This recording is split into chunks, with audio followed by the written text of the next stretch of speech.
Thailand's former Prime Minister Thaksin Shinawatra has been released from a prison in Bangkok after spending 8 months of a one-year sentence there over a corruption-related charge. Hundreds of people, including the 76-year-old billionaire's family and political allies, greeted him on Monday, chanting, "We love Thaksin," as he left the Klong Prem Central Prison. The government is considering reducing the income tax burden on salaried individuals in the upcoming budget 2026 to 27, while keeping salaries and pensions unchanged.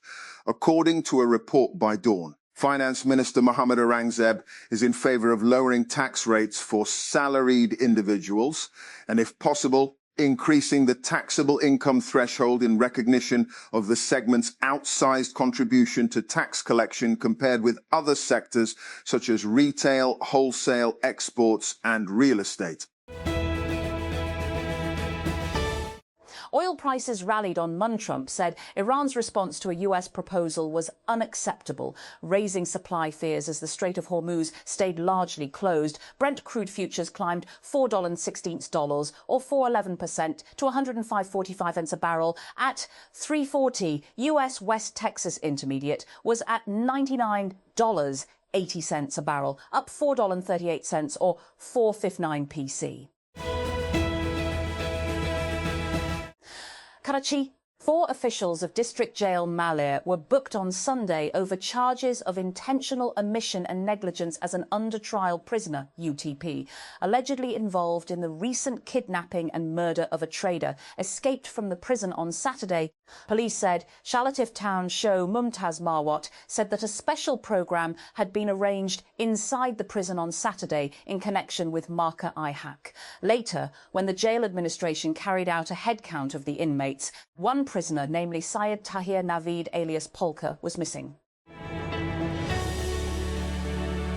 Global politics is hurtling towards a multipolar system, the likes of which we haven't seen since the late 20th century.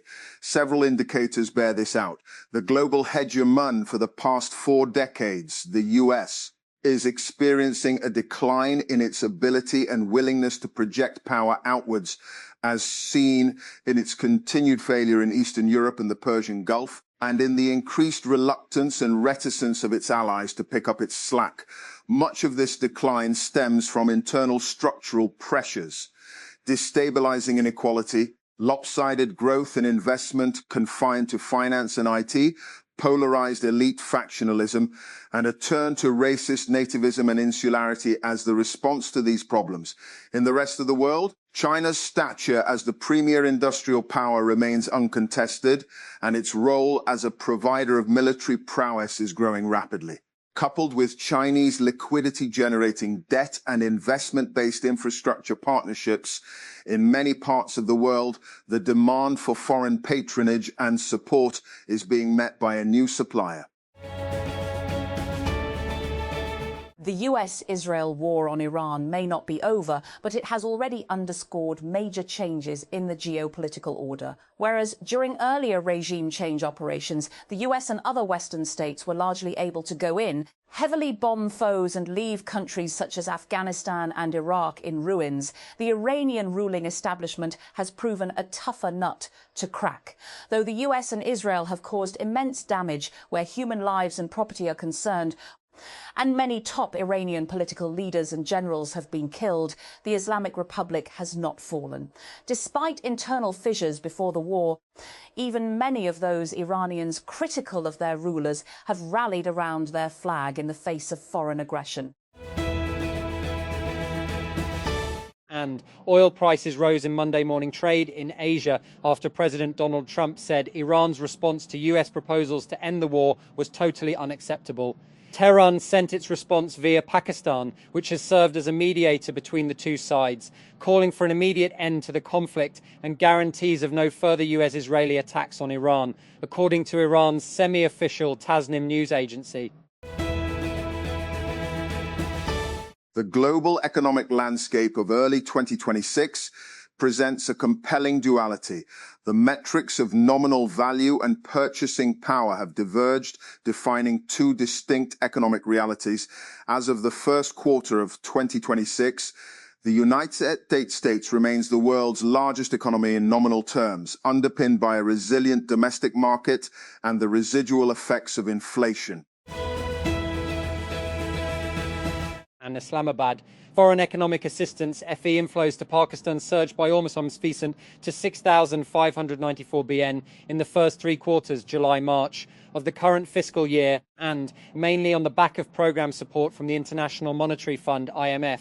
Total inflows, excluding IMF disbursements, comprising both loans and grants, amounted to $6 and 594 BN during the first 9 months of the current fiscal year, up from 5,007 BN in the same period last year, reflecting an increase of 19.7 PC. Inflows in March alone stood at 731.3 meters and compared to 692 meters in February and 555 in the corresponding month last year, marking a 32 PC increase.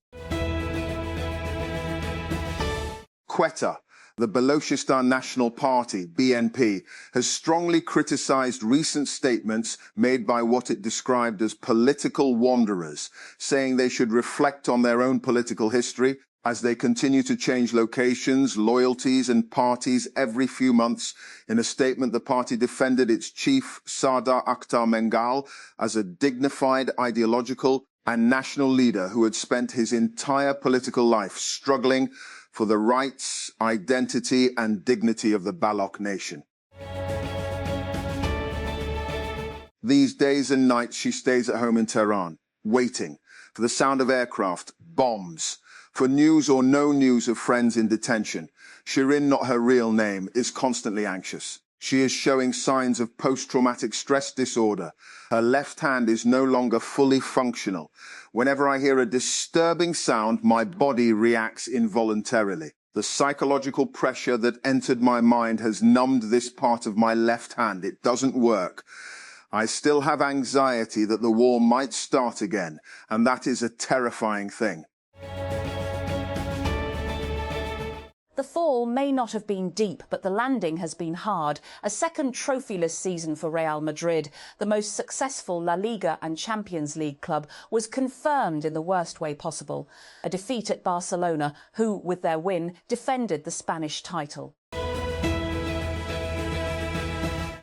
In the months before the United States launched a January raid to capture former Venezuelan President Nicolás Maduro, Venezuela and the US participated in Qatar-mediated talks on what the country might look like if Maduro stepped down. Yet the vision for a post-Maduro Venezuela discussed in the talks never touched on a role for prominent opposition leader and Nobel Peace Prize laureate Maria Corina Machado, according to a Qatari source who spoke with CNN. And the same tiny tungsten cubes that spray out of Israeli bombs, causing devastating internal injuries to people in Gaza, are being found in wounded civilians in Lebanon, war surgeon Dr. Tahir Mohammed says. He draws parallels between what Israel is doing in both places and describes the weapons as indiscriminate. Donald Trump is set to arrive in Beijing on Wednesday evening to discuss the Iran war and other issues with his Chinese counterpart President Xi Jinping. White House Principal Deputy Press Secretary Anna Kelly said an opening ceremony and meeting will be on Thursday morning and the trip will conclude on Friday. The US plans to host the Chinese leader during a reciprocal visit later this year. And Barcelona clinched their 29th La Liga title with a 2-0 Clásico victory over bitter rivals Real Madrid to open an unassailable 14-point lead, the top of the table with 3 games remaining. Marcus Rashford and Ferran Torres struck in the first half on Sunday to help Hansi Flick's side clinch La Liga in consecutive years, while consigning Madrid to a trophyless season. How will work setups change if we spend more and more time talking to our computers? A recent feature in the Wall Street Journal looks at the rising popularity of dictation apps like Whisper, especially now that they can be connected to vibe coding tools, and what that might mean for office etiquette. One VC said that visiting startup offices now feels like stepping into a high-end call centre. And Gusto co-founder Edward Kim is apparently telling his team that in the future, offices will sound more like a sales floor. As someone still scarred from the time his desk was briefly relocated to a sales floor, let me say, oh no! A passenger of a cruise ship that was struck by an outbreak of hantavirus has shown symptoms of the disease while being repatriated to France. The country's prime minister has said Sébastien Lecornu said the French national developed symptoms while on a chartered flight from Tenerife to Paris, and so all 5 evacuated from the MV Hondius had been immediately placed in strict isolation until further notice. And Mohammed Assassa had only just returned home after burying his 80-year-old father Hussein when several children ran into the house shouting, "The settlers are digging up the grave." In the small village of Assassa near Jenin in the West Bank, from which the family patriarch took his name, Hussein had been a highly regarded figure before his death last Friday from natural causes. And prominent Jewish American leader and Israel defender Abraham Abe Foxman has died at age 86. The Anti-Defamation League, the advocacy group he led for 28 years, confirmed his death on Sunday, calling him an outspoken, passionate and tireless advocate for the Jewish people and Israel. Fictional portrayals of artificial intelligence can have a real effect on AI models, according to Anthropic. Last year, the company said that during pre-release tests involving a fictional company, Claude 4 would often try to blackmail engineers to avoid being replaced by another system. Anthropic later published research suggesting that models from other companies had similar issues with agentic misalignment. Arsenal cleared arguably the most dangerous remaining obstacle in their path to the Premier League title by the skin of their teeth as Leandro Trossard's late goal secured a dramatic 1-0 win at West Ham United to restore their 5-point lead on Sunday. The visitors were living dangerously at the London Stadium, but Trossard guided home a low shot from Martin Odegaard's pass in the 83rd minute to spark delirium amongst the Arsenal fans and despair in the home ranks. Since around 8 a.m. this morning, the little boat ferrying passengers from the MV Hondius to shore has been shuttling back and forth. The 100 or so journalists parked not far from the port of Granadilla have watched a steady and carefully coordinated ballet as the boat transports 5 passengers at a time to the port that has finally agreed to take them in. This followed 5 weeks at sea and nearly 10 days of uncertainty and fear since the Andes strain of the hantavirus was identified on board the ship. The Lebanese Health Ministry says Israeli attacks in the past 24 hours have killed 51 people, including 2 medical workers. The Israeli enemy continues to violate international laws and humanitarian norms, adding more crimes against paramedics as it directly targeted 2 points of the health authority in Kalawia and Tibnin Bint Jbeil district in 2 raids, the ministry said. Volunteers at Al-Shifa Hospital cleared rubble and planted olive trees in the courtyard as a symbol of hope where more than 500 bodies were recovered from mass graves. Once Gaza's largest medical complex, Al-Shifa was devastated by repeated Israeli attacks and sieges during Israel's genocidal war on Gaza.